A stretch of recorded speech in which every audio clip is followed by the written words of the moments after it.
Hey, I'm 26 and the monsters in Monster Hunter Wilds look awesome and we just got a bunch of new additions. So we'll be running through some awesome updates that we've had to the roster after Capcom's livestream and TGS. As you guys wanted my VO on a video, here I am as promised. I don't know what it is about Wilds, but I love talking about the monsters in this game, so let's dive in with the new ones first. In the last video, I actually said this. Also, while it hasn't been revealed yet, one of the weapon previews gave us a hint that the toot machine that is Congalala may be making a return as the armor set looks very familiar. Turns out it was true and Congalala actually does return in Wilds, but let's talk about the elephant in the room. I'm talking about Capcom's obsession with rare ends. This is the second monster that we've seen exhibiting some weird behavior when it comes to behinds, and the first being Chatacabra. Some wild developer at Capcom gave Congalala a weak point where nobody has any business focus striking. Gunlart's mains are going to have a bunch of fun with this one. However, back to serious business. Congalala was revealed in the TGS Scarlet Forest gameplay video, and he's been missing from Monster Hunter for a while now. This monster was first introduced in Monster Hunter 2 and was actually a huge pain for me to defeat when I first started playing Monster Hunter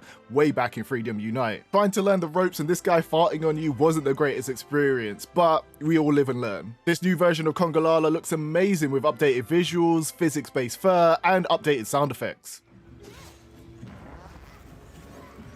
If you aren't familiar with Congalala, just like the previous versions, it seems that Congalala is able to gather mushrooms that will augment its moveset. For example, being able to eat mushrooms that will grant it the ability to breathe fire or poisonous gas. Just like when Congalala was previewed, we do have some hints to a yet to be revealed monster, as the Switch Axe armor doesn't currently have a monster that matches up to it. The Switch Axe itself does have these distinct claws or pincers on the end. From that, the community has speculated that it belongs to a Tenoceron, a Neopteron, or a Carapacian. You probably don't know what that means, so think crabs, spiders, and insects and all that stuff. Looking at it, the end does look very similar to the tail of the Steltus Queen, so maybe something similar to that, but those armors do usually look very blocky, so something in that direction maybe. You can let me know what you think it's going to be, and we'll review the comments in the next roster update video to see who's right, but bear in mind the Switch Axe is ice element, and I'm thinking it's maybe some mantis type monster, or a scorpion maybe, who knows. The next monster that joins the roster is an OG of the series. Yaku joined the game way back in the first Monster Hunter game, and his reveal was awesome right at the end of the trailer. Weirdly enough, we don't actually have any gameplay of this monster yet, but we do know some new details, as in interviews we learned that their behavior has been updated. The developers hinted that the monster will now have some type of swarming behavior, which is why we see a ton of them in the trailer. We'll have to wait and see what exactly this means. Yaku didn't actually get an update on the website, so there isn't an updated ecology to talk about, but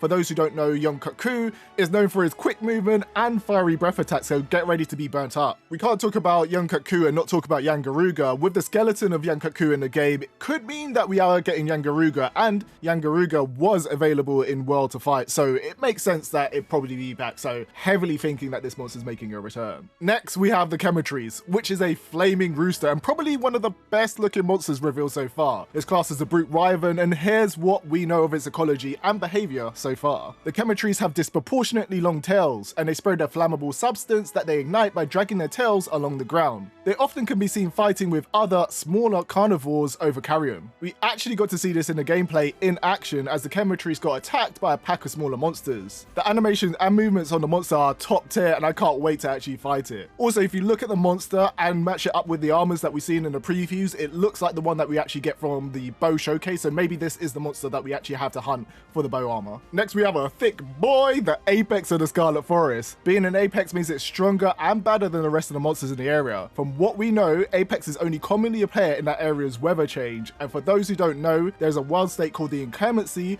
and for the Scarlet Forest this is the downpour, a torrential rainstorm that floods the surrounding area. Also, just to address it, as I've seen a couple people talking about it, there will be selectable quests for the monsters that will create certain conditions so you can hunt the monsters that you want, so you don't need to go finding them out in the open world. But what do we know about Ufduna? It is a leviathan that rules the Scarlet Forest as its apex predator. It's adapted to the water-rich environments and is sighted often during the downpour. It makes use of moisture and its own bodily fluids to create a protective veil around itself. The developers have said that while the monster is large, don't be fooled as this monster has some quick movements, and we've seen this in the trailer. Someone said that it looks like a thicker Matsu, and I can't see it any other way now. The interesting thing that we saw in the gameplay was there was a new damage icon. This icon probably appeared because the monster had its protective veil applied, meaning that the hunter dealt reduced damage. We were all waiting for the reveal of the flagship monster, and it seems it didn't disappoint. Arfel, the White Wraith, is very cool and one of the most mysterious monsters that we have on the roster at the moment, as it currently doesn't have a classification like the other other monsters. Before we go into the ecology, let's explain what a flagship is, as I've seen a few people ask about it, and I hate when something feels like a common term but nobody actually explains it. A flagship monster is super easy to understand. It's just a poster monster for Monster Hunter. It'll be on the box art and it'll feature throughout the story. You normally end up fighting it halfway through the game, and it's really cool to see Arfel join the ranks of the flagships. For the ecology, we know the following. A monster known among the Commission as the White Wraith, described as having unique chain-like appendages extending from its wings. A species long thought to be extinct, its ecology remains shrouded in mystery. We haven't got much gameplay from this monster so far, so it's hard to pin down the exact behavior, but the story does show that it'll be central to it. The story information says, Nata recounts how his village was attacked by a mysterious monster. In response, the guild has organized an expedition to investigate. The hunter is assigned to one of the units tasked with investigating the White Wraith and rescuing Nata's people known as the Keepers. This image is from the Steelbook and the Xbox Marketplace, and it shows the monster actually chained to something. It could be a hint that there's something bigger controlling Arfel, as there's normally a pattern in Monster Hunter games where a bigger, larger Elder Dragon reveals itself as the true threat. This isn't actually the first time that we see monsters with whip-like or chain-like appendages on their wings. As in Monster Hunter Frontier, there were monsters like Baruchiros that would use them in combat to land attacks in different directions. It'll be interesting to see if Arfel is part of this family of monsters, as we know Wilds has taken inspiration from parts of Frontier. Let's have a quick run through of all the monsters that we covered in the last video and go over any hints to yet to be revealed monsters. First, we have Chatacabra, which uses its own saliva to affix environmental objects to its arms. We've seen this in so many trailers. Next, we have Deshugama, not Doshuguma. We had a big discussion about this in the last video. It's Deshugama, but say it however you want, I know what you mean. This is a fanged beast that roams in packs and reopens wounds when enraged. Something new that we've learned recently and is interesting to point out about the Deshugama is that in early concept art for Gosarag, it had different colors that are similar to what we're getting with the Deshugama in Wild. Maybe you were right all those times that we called it Gosarag's cousin. Balahara is another Leviathan like Ufduna, and it can produce mud-like globs, and we've even seen it climb on the environment for better angles on its 360 no-scopes. If you haven't seen it, it can create these amazing sand traps that you're going to definitely have to look out for. I still remember watching one of the early trailers where the Palico just jumped into the sand trap. Like, what is the Palico on? Then we have Lala Barina, which is probably my favorite monster so far, as the armor for it looks nuts. Lala Barina resides in the Scarlet Forest, and it shoots at tufts that will paralyze you on contact. Raydao is the flying wyvern apex of the Windward Plains, and like Ufduna, it appears in the inclemency weather state of the Windward Plains called the Sandtide. This monster shoots massive beams of lightning. We also have Rathalos, which we see in the initial trailer flying around in the background, but we haven't seen any gameplay from it yet, so we haven't seen it change. Probably not.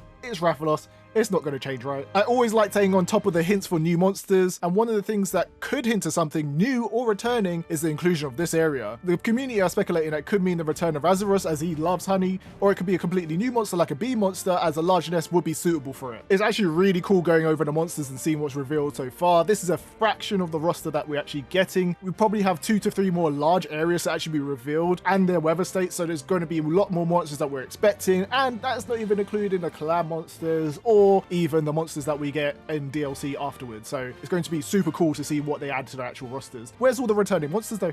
I want to see them. As always, if you want a 2.6 voiceover special, let me know in the comments. If there's any particular topics that you want me to cover, let me know. Oh, actually, before I leave, here's my little gift for you.